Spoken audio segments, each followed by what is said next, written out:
In this video, I'll show you how to make a GOG account in under 1 minute so you can get signed up quickly and start using the platform right away. If this tutorial helps, make sure to hit the like button and subscribe for more fast, easy software guides just like this.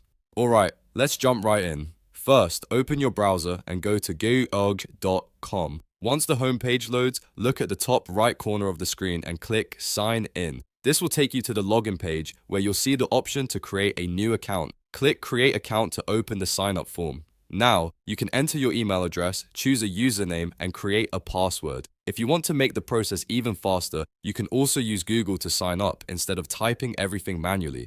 That can save you a few extra seconds and makes account creation very simple. After filling in your details, click Sign Up.